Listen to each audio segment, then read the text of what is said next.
Bom dia, amigos, bom dia, amigas. Sejam mais uma vez muito bem-vindos ao canal do NEP Honório Abreu.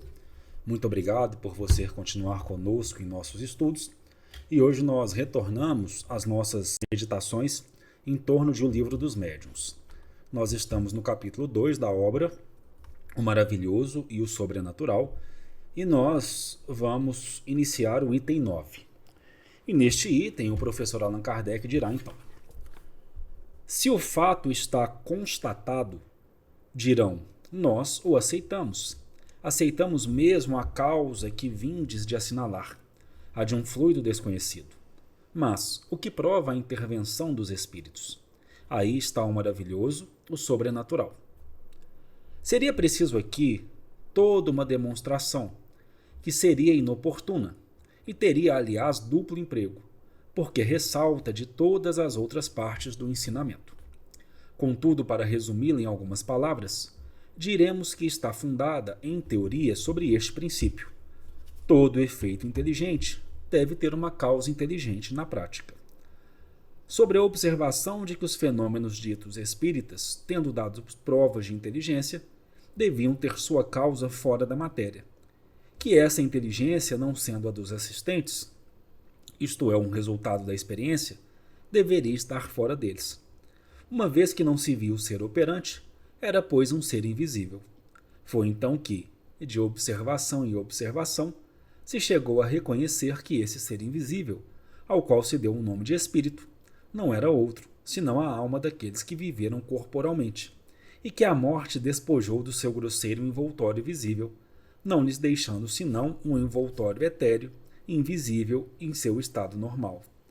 Eis, pois, o maravilhoso e o sobrenatural, reduzidos em sua mais simples expressão. Aqui é muito interessante esse exercício de lógica que Kardec faz, porque ele já nos falou no primeiro capítulo da questão da existência dos espíritos.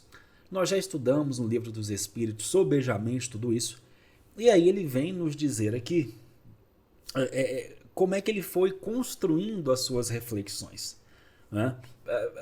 Ele parte de um pressuposto negativo para trazer uma reflexão e constatar essas questões que são negadas. Constatar não a negação, mas a ausência da negação.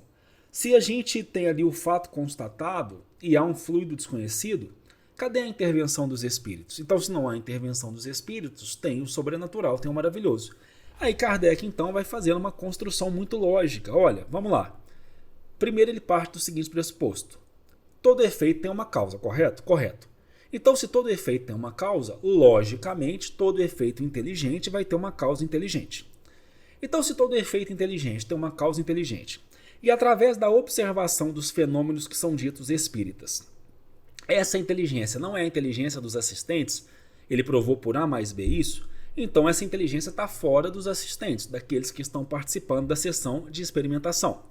Se a gente não está conseguindo ver essa causa inteligente é invisível. Então, pontuando tudo isso, o que a gente chega? Qual que é a conclusão que a gente chega? Essa causa inteligente, invisível, está fora da matéria e a gente vai chamar de espírito. E o que é o espírito, então? O espírito é a alma daquele que viveu corporalmente.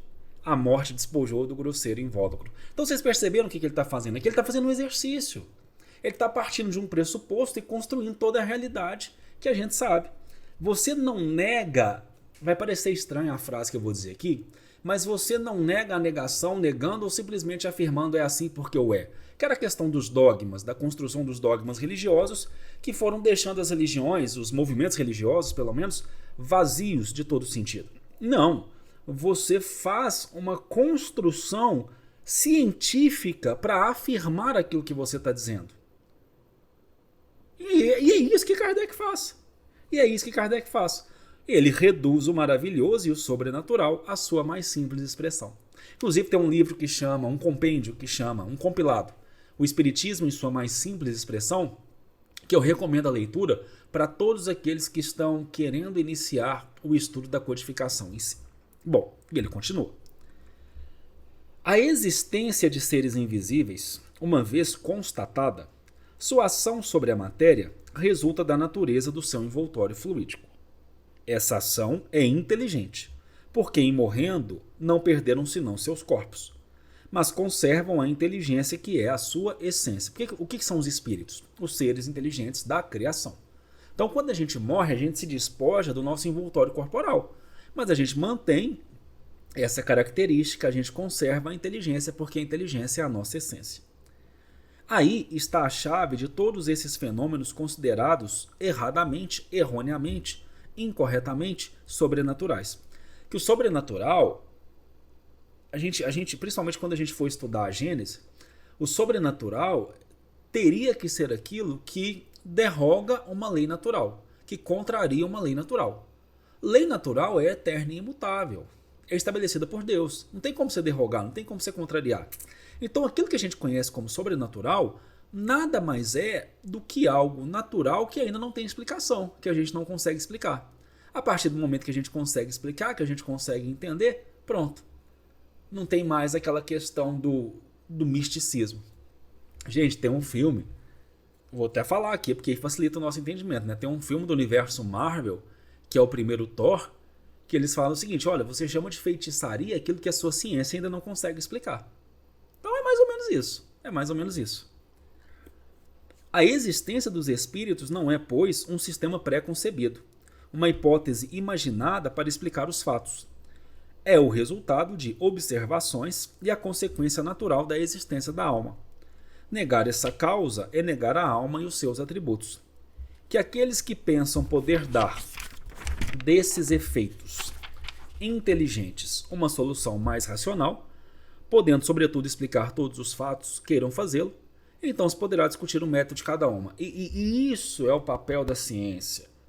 É muito bonito, porque Kardec fala assim: você quer explicar, você tem uma solução mais racional? Então traz.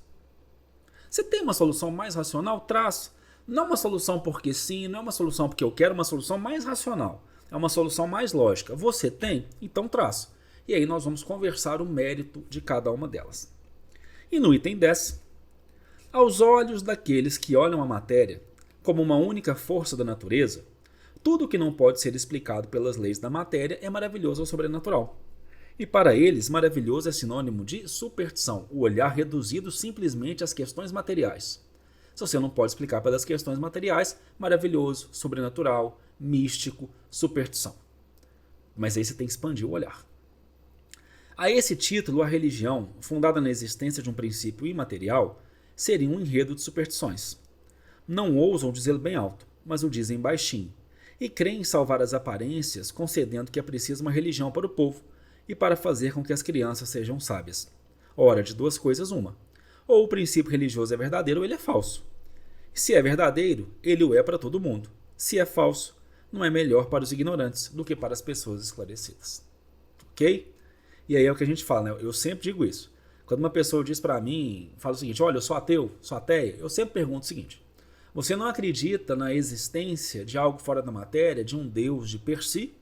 Ou você não acredita na ideia daquilo que há fora da matéria ou da ideia de Deus que te é apresentada? Se é isso, eu posso te apresentar outra? A gente pode conversar sobre outra? De caráter lógico, de caráter racional?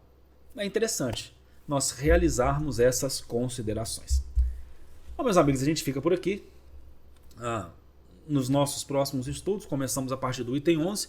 Leiam em casa o Livro dos Médiuns, estudem, tirem as suas próprias conclusões. Se vocês estão gostando, não se esqueçam de curtir, de comentar, de compartilhar. E caso ainda não seja inscrito no canal, por favor, se inscrever. Até o nosso próximo estudo, até o nosso próximo encontro.